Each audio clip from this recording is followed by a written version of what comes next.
اور اقبال کہتے ہیں غیرت ہے بڑی چیز جہان تگ و دو میں، پہناتی ہے یہ فقر کو تاج سردارا۔ میں عرض کروں گا کہ اپنی آپ جب توجہ کا قبلہ اللہ رسول کو بنائیں گے تو رب فرماتے وَيَرْزُقْهُ مِنْ حَيْثُ لَا يَحْتَسِبُ، میں نہ تجھے وہاں سے رزق دوں گا جہاں سے کبھی تیرا گمان بھی نہیں گیا ہوگا۔ یہاں سے بھی مل سکتا ہے، تو نے سوچا بھی نہیں ہوگا۔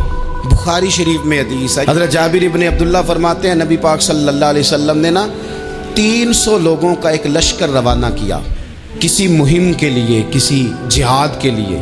حضرت ابو عبیدہ بن جراح رضی اللہ تعالیٰ عنہ امیر لشکر تھے۔ فرماتے ہیں غربت اتنی زیادہ تھی، بھوک اتنی زیادہ تھی کہ ایک ایک کھجور دن میں ایک وقت کھانے کو ملتی تھی، اور کچھ دن ایسے آئے کہ اب کھجور بھی نہیں مل رہی۔ فرماتے ہیں اتنی زیادہ بھوک لگی مجاہدین کو، 300 بندہ پتے کھا کے گزارا ہونے لگ گیا۔ یہ بخاری میں موجود ہے۔ آپ فرماتے ہیں کہ دریا کے کنارے ہمارا پڑاؤ تھا، ٹھہراؤ تھا۔ جب بھوک سے نڈھال ہو گئے نا، وَيَرْزُقْهُ مِنْ حَيْثُ لَا يَحْتَسِبُ، اللہ وہاں سے روزی دیتا ہے، گمان بھی نہیں ہوتا۔ فرماتے ہیں ایک مچھلی اللہ تعالیٰ نے دریا کے کنارے بھیجی، فرماتے ہیں وہ تھی تو مچھلی پر پہاڑ جتنی تھی۔ بخاری میں لفظ ہیں، حضرت جابر ابن عبداللہ رضی اللہ تعالیٰ عنہ فرماتے ہیں 300 آدمی 18 دن تک اس مچھلی کو کھاتے رہے، مچھلی ختم ہی نہیں ہوئی۔ مچھلیاں نہیں، مچھلی کہتے ہیں 18 دن 300 بندہ کھاتا رہا، مچھلی ختم ہی نہیں ہوئی۔ اور فرماتے ہیں کہ اس کی ہڈی نکال کے، کانٹا کہیں گے آپ اپنی زبان میں، کہتے ہیں وہ نکال کے نا تو اس کو کھڑا کیا نا جب، تو اونٹ کجاوے سمیت اس کے بیچ سے گزر جاتا تھا، 2 اس کے کانٹے جوڑے۔ فرماتے ہیں وہ اس کا گوشت ہم کھاتے تھے اور اس کی چربی بطور تیل کے ہم جسموں پہ ملتے تھے، بیماروں کو اس سے سکون آتا تھا، تندرستی شفا ہوتی تھی۔ فرماتے ہیں ہم کھایا بھی ہم نے، اور کچھ لے کے ہم مدینے بھی گئے، اور قربان جائیں نبی پاک نے بھی اس میں سے کھایا۔ ہم نے عرض کی حضور یہ معمہ کیا ہے، یہ ماجرا کیا ہے؟ تو محبوب نے فرمایا تمہارے پاس غذا نہیں تھی، رب نے تمہارے لیے بندوبست کیا ہے، اللہ نے تمہیں دیا ہے۔ مکان شروع کر لیا، ایک صاحب نے وہ مکان بنانے لگے، آپ وہ حساب لگا رہے ہیں، کہتے ہیں میرے پاس اتنے پیسے ہیں، اتنے میں نے فلانے دوست سے کہنا ہے اس نے دے دینے، اتنے فلانے رشتہ دار سے کہنا ہے اس نے دے دینے، اتنے فلانے سے کہنا ہے اس نے دے دینے۔ یہ ساری کاپی بنا کے مکان شروع کر لیا۔ جو روز کہتا تھا نا کوئی حکم ہو جاتے 10 سب سے پہلے اس کو کہا میاں پیسے چاہیے دین، وہ کہندا ہو کل ہی منڈا ٹوریا ہے، کہتے تو پرسوں 10 داتے لب جانے سن۔ میں آپ کو اپنے تجربے کی بات بتا رہا ہوں۔ جن لوگوں کا خیال ہوتا ہے نا کہ آپ سٹارٹ کریں فلانا کام، ہم آپ کے ساتھ ہیں، اللہ کا ہی کوئی نظام ہے، وہ بالکل بھی نہیں ساتھ ہوتے۔ لیکن ایسا نہیں ہے کہ کوئی ساتھ نہیں ہوتا، اللہ تعالیٰ بڑے اسباب پیدا کرتا ہے، وہاں سے دیتا ہے جہاں سے گمان بھی۔ ہمارا یہ ذہن بن جاتا ہے ہم ساری اپنے حساب سے چلتے ہیں، اتنے رشتہ داروں سے، اتنے کون آپ کے ساتھ چلے گا، سوال ہی نہیں پیدا ہوتا۔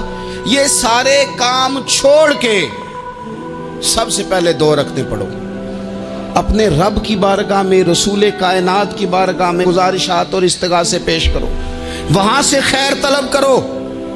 دنیا دار کیا دیں گے، کیا دے سکتے ہیں، کیا حیثیت ہوتی ہے کسی، اللہ کہتا ہے وہاں سے دوں گا۔ تو جو اللہ مال دے وہ لینا چاہیے کہ رشتہ داروں کا مال دیکھنا چاہیے؟ جو اللہ دے وہ لینا چاہیے کہ سیٹھوں نوابوں کی جیبیں دیکھنی چاہیے؟ جو اللہ دے وہ قبول کرنا چاہیے یا دیکھنا چاہیے کون سا آدمی کہاں پہنچ گیا؟ چھوڑو، اپنی مٹی پہ چلنے کا سلیقہ سیکھو۔ کسی کے سنگ مرمر پہ چلو گے تو پھسل جاؤ گے، پھسل جاؤ۔ اس پر ایک اور بات عرض کر دوں، صحیح بخاری سے، مسلم سے ایک اور بات۔ کچھ چیزیں ایسی ہیں جن سے اللہ کی مدد آتی ہے، مدد ملتی ہے۔ ایک چیز ان میں سے ایسی ہے جس سے بہت مدد نازل ہوتی ہے، وہ ہے کہ جب رب آپ کو دے نا تو پھر آپ بھی اس کے رستے میں دیں، پھر مدد آتی ہے، پھر اور آتا ہے۔ بخاری مسلم میں حدیث ہے، یہ زیادہ ہی توجہ طلب امر ہے، اس پر آپ غور کریں گے۔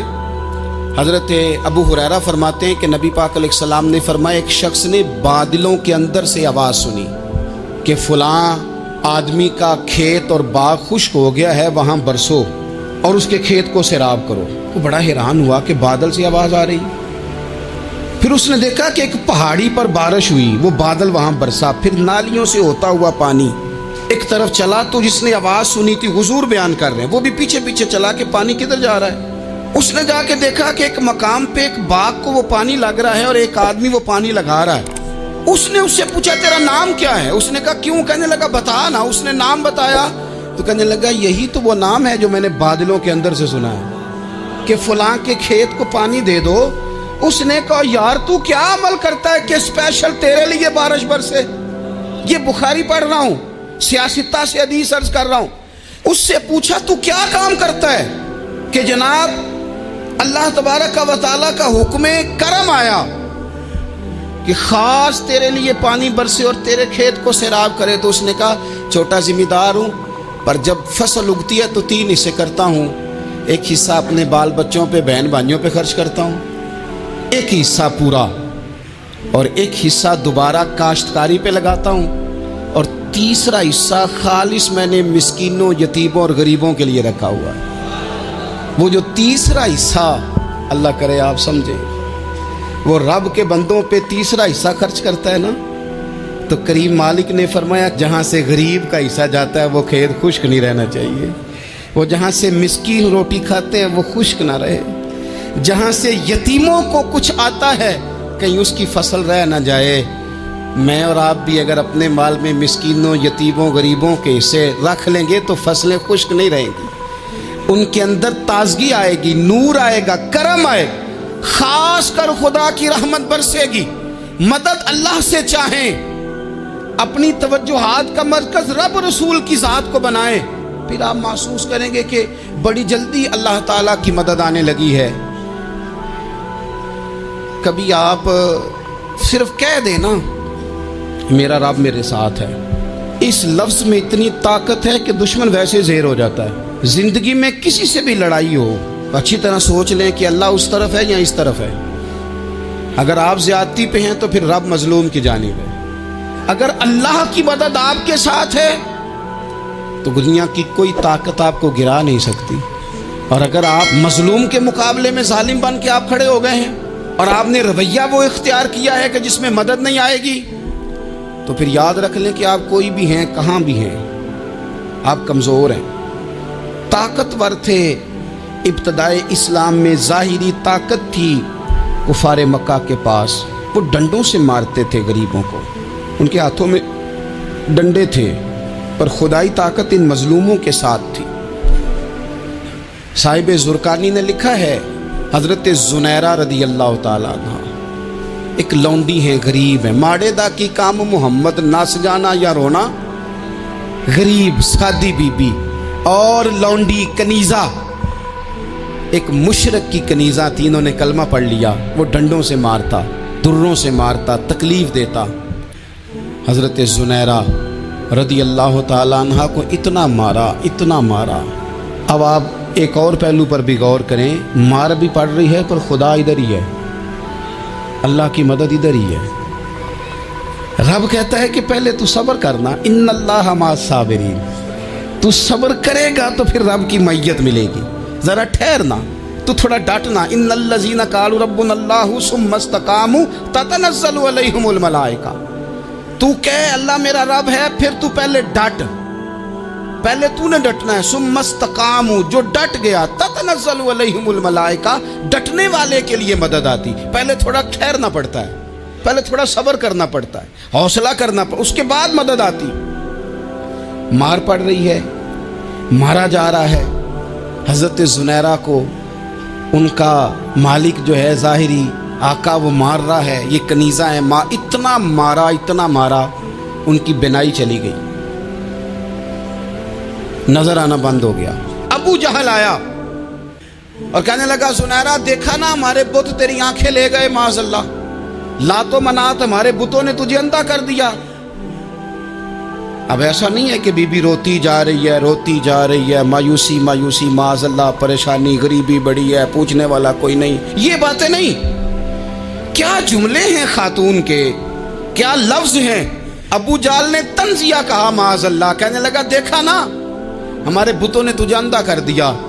تو جناب زنیرہ آنکھوں کی بینائی گئی ہے، رات کو گئی ہے، دکھ ابھی تازہ ہے، لیکن اللہ پہ جو توکل ہے، اپنے مالک سے جو رشتہ ہے، وہ اتنا مضبوط ہے، اتنا طاقتور ہے، اس میں اتنی گہرائی ہے کہ حضرت زنیرہ بول کے نا اتنی قوت سے بولی، اتنی طاقت سے بولی کہ پورے کفر پر لرزہ طاری ہو گیا۔ فرمانے لگی تمہارے بتوں کی کیا اوقات ہے کہ وہ میری بینائی لے جائیں؟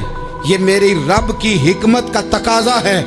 جب تک اس نے چاہا زنیرہ دیکھتی رہی، اور جب اس نے چاہا زنیرہ کی آنکھوں کی بینائی چلی گئی، اور اگر وہ چاہے گا نا تو بینائی واپس بھی کر دے گا۔ اگر ہو ذوق یقین پیدا تو کٹ جاتی ہیں زنجیریں، اگر وہ چاہے گا تو بینائی آ بھی جائے گی۔ حضرت زنیرہ نے رات کو یہ لفظ کہے، ابو جہل اور سارے کفار ڈر کے سن کے چلے گئے۔ آپ اطمینان سے آ کے بستر پہ سوئی، جب سویرے اٹھی تو اللہ نے آنکھوں کی روشنی واپس کر دی تھی۔ آنکھوں کی اب چھڑی پکڑی ہے، بازاروں میں گھومتی ہے، کہتی ہیں بلاؤ کدھر ہے تمہارے لات و منات، دیکھو میرے رب نے روشنی واپس کر دی۔ آ کر میرے ساتھ ادھر آ، ستمگر ہنر آزمائیں، تو تیر آزما ہم جگر آزمائیں۔ بیمار لوگوں یاد رکھو، کہہ دیا ڈاکٹر نے کہ تو بڑا بیمار ہے، تو بڑا کمزور ہے، یہ ہو گیا وہ ہو گیا، تو ڈاکٹر اپنے علم کے مطابق بات کر رہا ہے، ہوگا تو وہ جو میرا رب چاہے گا۔ کمزور ہو جانا، پریشان ہو جانا، تکلیف میں آ جانا، پتہ نہیں بات ہو گئی ہے تو جانے کیا ہو جائے گا۔ اپنی زندگی کے اندر اپنے رب سے رشتہ مضبوط کریں، رسول کائنات سے رشتہ مضبوط کریں، اللہ والوں سے رشتہ مضبوط کریں۔ حضرت زنیرہ نے پیغام دیا کہ زندگی میں جو جینا چاہتے ہیں تو وہ رب کا نام لے کے جی سکتے ہیں، جو اپنی زندگی میں خوشیاں دیکھنا چاہتے ہیں تو رسول اللہ کے نام پر خوشیاں دیکھی جا سکتی ہیں۔ توکل کی بنیاد پر بندہ خوشیاں لے سکتا ہے، اور اگر انسان میں توکل نہیں ہے تو پھر وہ اس کالے جادو سے بھی ڈر رہا ہے، وہ نیلے سے بھی ڈر رہا ہے، وہ پیلے سے بھی ڈر رہا ہے، وہ فلانے سے بھی ڈر رہا ہے، وہ میرے خلاف فلانا رشتہ دار سازش کر رہا ہے تو ڈر رہا ہے، فلانا میرے بارے میں یہ کر رہا ہے تو ڈر رہا ہے، وہ پتہ نہیں دنیا ادھر ہو جائے گی تو کیا ہو جائے گا، اٹھ باندھ کمر کیوں ڈرتا ہے، پھر دیکھ خدا کیا کرتا ہے۔ تو اس ساری گفتگو کا نچوڑ آپ کو یہ عرض کیا ہے، سب سے پہلے تو یہ کہ میدانوں میں مدد بھی اللہ کی، رزق میں مدد بھی اللہ کی، فصلیں خشک ہوں تو مدد پھر بھی اللہ کرے، تو پھر ساری مدد، اور اگر انسان بیمار ہو تو پھر بھی مدد اللہ کی۔ تو اپنے اللہ کی جانب توجہ کو بڑھائیں، آپ اللہ سے مدد کے سوالی بنیں۔ ترمذی کی ایک حدیث ہے، میں آپ کو زندگی کا تجربہ بتاتا ہوں کہ جب میں بڑا پریشان ہوتا ہوں تو یہ والی روایت کھول لیتا ہوں، مزہ دیتی ہے۔ میرے نبی پاک علیہ السلام نے فرمایا اپنے دکھ سیٹھوں نوابوں کو نہ کہنا، مالداروں کا نہ کہنا، ورنہ اللہ تمہیں کبھی غنی نہیں کرے گا۔ فرمایا اپنے دکھ اپنے رب کی بارگاہ میں عرض کرنا، جلدی کرے یا دیر سے کرے اللہ تمہیں لوگوں سے بے نیاز کر دے گا، اللہ تمہیں غنی کر دے گا۔ رات کو بیٹھو نا اس کی بارگاہ میں، اسے دکھڑے سناؤ، چھوٹی چھوٹی باتیں۔ حضور نے فرمایا نمک بھی مانگو تو رب سے مانگو، چھوٹی چھوٹی بات سے شروع کرو نا۔ جب بندہ شروع کرتا ہے نا چھوٹی چھوٹی چیزیں تو بڑی ساری چیزیں یہ اس طرح ہوتا ہے جیسے بندہ رب سے گفتگو کر رہا ہے، مالک مجھے یہ چاہیے، مالک میں یہاں کمزور ہوں، اللہ میں یہاں پریشان ہوں۔ آپ یہ کر کے تو دیکھیں، لمبی لمبی دعائیں مانگ کے تو دیکھیں، اس کے حضور جوڑ کے تو دیکھیں، آپ دیکھیں گے راحت کتنی ہے، سکون کتنا ہے۔